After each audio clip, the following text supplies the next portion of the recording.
World Series win for the Boston Red Sox, their third in 10 years. Are Yankee fans in the middle of their worst nightmare ever? Well, I mean, you look at it. Nobody wants to see the Red Sox win here in New York, and I think the Yankee fan in particular, bad year, seeing the great success, the Red Sox celebrating at home, Big Papi. Look at Covino. Covino. I guarantee he's happy he didn't have to do the show today. Oh, he was that upset? He hates the Red Sox. He hates the beards, anything that the Red Sox represent. Yeah, but you know what's wrong? First of all, New York has turned into a Bush League city. You got to read the papers today. The jealousy. I mean, you got to be kidding me. Look at this. I mean, the 19 to go 27 championships. I got news for you, New York. No one cares about the 27 rings right now. The Red Sox are the world champions. Eat it. It's a really jealous thing to say. Like, yeah, well, it's almost being like, well, I'm still cool than you. Right. It's a weak argument. Oh, it's so lame. And I think there's a little panic among Yankee fans because there's a vibe that the Mets are young, they got talent. If they could turn the corner, this could become a Mets town again. The Yankees are aging.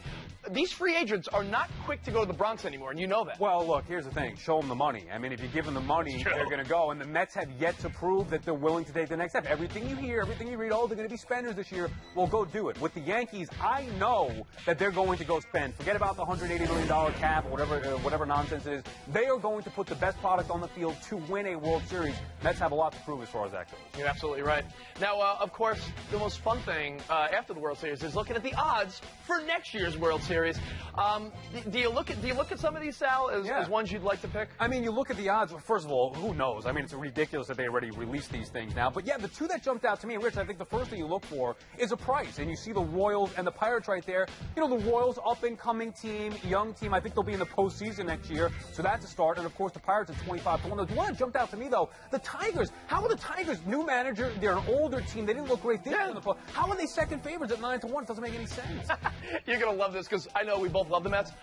I love the Mets at 75 to 1 only because they have the third worst odds overall. I'm not saying they're going to win the World Series, but are the Mets the third worst team in baseball? Yes, they are, Rich. I mean, come on. You were watching right here on SN1. They were terrible. Sal, I'm an optimist. 200 to 1.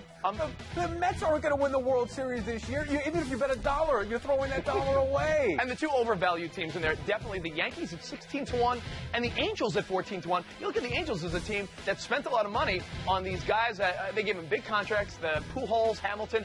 It didn't work out this year. Who's to say it's going to work out next year? Yeah, they were too high as well on that.